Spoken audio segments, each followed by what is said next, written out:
perfect. Gentlemen, I am going to read The Day the Sun Came Out by Dorothy M. Johnson. It's on page 101 of the Brown Books. So take a moment right now and find it. Go get the book if you need to and find the page. There's not an audio book, so I don't have a clip where the words are on the screen, so I'm going to have you follow along with me as I read. Pause me right now if you have to, and get out the book, page 101, get your headphones on. When we left the home place behind, mile by slow mile, heading for the mountains, across the prairie, where the wind blew forever.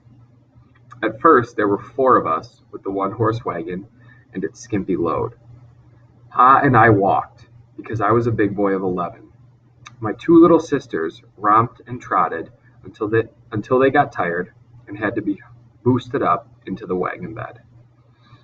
That was no covered Conestoga, like Pa's folks came west in, but just an old farm wagon, drawn by one weary horse, creaking and rumbling westward to the mountains, toward the little woods town where Pa thought he had an old uncle who owned a little 2-bit sawmill. 2 weeks we had been moving when we picked up Mary, who had run away from somewhere that she wouldn't tell. Pa didn't want her along, but she stood up to him with no fear in her voice. "I'd rather go with a family and look after kids," she said, "but I ain't going back if you won't take me. I'll travel with any wagon that will."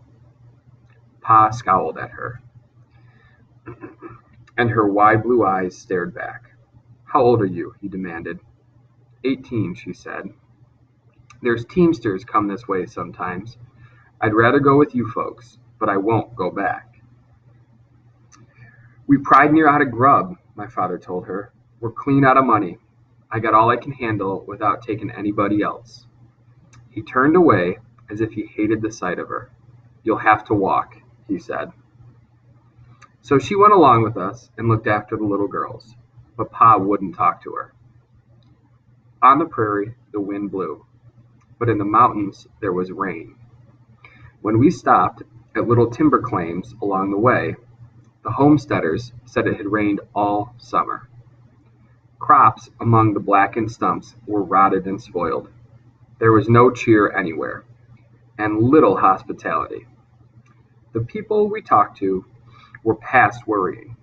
They were scared and desperate. So was Pa. He traveled twice as far each day as the wagon, ranging through the woods with his rifle, but he never saw game. He had been depending on venison, but we never got any except as a grudging gift from the homesteaders. He brought in a porcupine once, and that was fat meat and good. Mary roasted it into chunks over the fire, half crying with the smoke. Pa and I rigged up the tarp sheet for a shelter to keep the rain from putting the fire clean out. The porcupine was long gone, except for some of the tried-out fat that Mary saved. When we came to an old, empty cabin, Pa said we'd have to stop. The horse was wore out. Couldn't pull any more up those grades on the deep-rutted roads in the mountains. At the cabin, at least there was shelter. We had a few potatoes left and some cornmeal. There was a creek that probably had fish in it, if a person could catch them. Pa tried for a half day before he gave up. To this day, I don't care for fishing. I remember my father's sunken eyes in his gaunt, grim face. He took Mary and me outside the cabin to talk. Rain dripped on us from branches overhead. "I think I know where we are," he said. "I calculate to get to Old John's and back in about 4 days. There'll be grub in town, and they'll let me have some, whether Old John's still there or not." He looked at me. "You do like she tells you," he warned. It was the first time he admitted Mary was on Earth since we picked her up 2 weeks before. "You're my partner," he said to me, "but it might be she's got more brains. You mind what she says." He burst out with bitterness. "There ain't anything good left in the world, or people to care if you live or die. But I'll get grub in town and come back with it." He took a deep breath and added, If you get if you get too all fired hungry, butcher the horse. It'll be better than starving. He kissed the little girls goodbye and plodded off through the woods with one blanket and the rifle. The cabin was moldy and had no floor. We kept a fire going under a hole in the roof, so it was full of blinding smoke. But we had to keep the fire going so as to dry out the wood. The third night, we'd lost the horse. A bear scared him.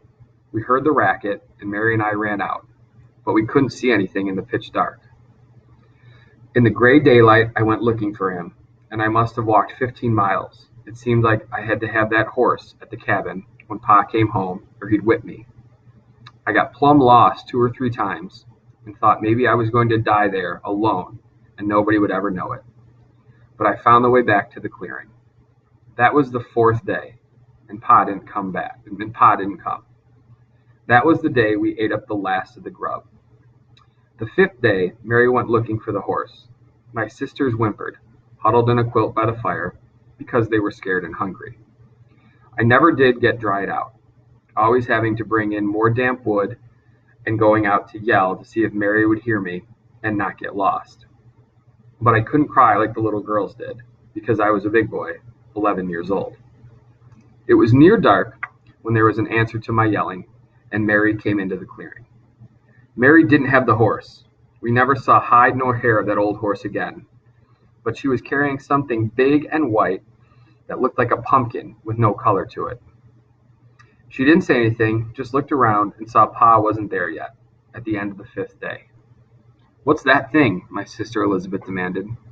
"Mushroom," Mary answered. "I bet it hefts 10 pounds. "What are you going to do with that now?" I sneered. "Play football here?"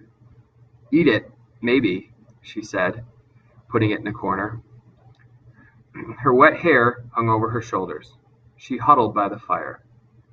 My sister Sarah began to whimper again. "I'm hungry," she kept saying. "Mushrooms ain't good eating," I said. "They can kill you." "Maybe," Mary answered. "Maybe they can. I don't set up to know all about everything, like some people." "What's that mark on your shoulder?" I asked her. "You tore your dress on the brush?" "What do you think it is?" she said, her head bowed in the smoke. "Looks like scars," I guessed. "'Tis scars. They whipped me, them I used to live with. Now mind your own business. I want to think." Elizabeth whimpered. "Why don't Pa come back?" "He is coming," Mary promised. "Can't come in the dark. Your Pa'll take care of you as soon as he can." She got up and rummaged around the grub box. "Nothing there but empty dishes," I growled. "If there was anything, we'd know it." Mary stood up. She was holding the can with the porcupine grease. "I'm going to have something to eat," she said coolly. "You kids can't have any yet, and I don't want any squalling, mind." It was a cruel thing what she did then. She sliced that big solid mushroom and heated grease in a pan. The smell of it brought the little girls out of their quilt, but she told them to go back in so fierce a voice that they obeyed. They cried to break your heart. I didn't cry. I watched, hating her.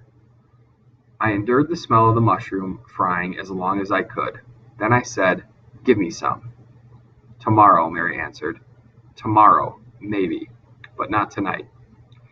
She turned to me with a sharp command. "Don't bother me. Just leave me be." She knelt there by the fire and finished frying the slice of mushroom. If I'd had Pa's rifle, I'd have been willing to kill her right then and there. She didn't eat right away. She looked at the brown, fried slice for a while and said, "By tomorrow morning, I guess you can tell whether you want any." The little girls stared at her as she ate. Sarah was chewing an old leather glove. When Mary crawled into the quilts with them, they moved away as far as they could get. I was so scared that my stomach heaved, empty as it was. Mary didn't stay in the quilts long. She took a drink out of the water bucket and sat down by the fire and looked through the smoke at me.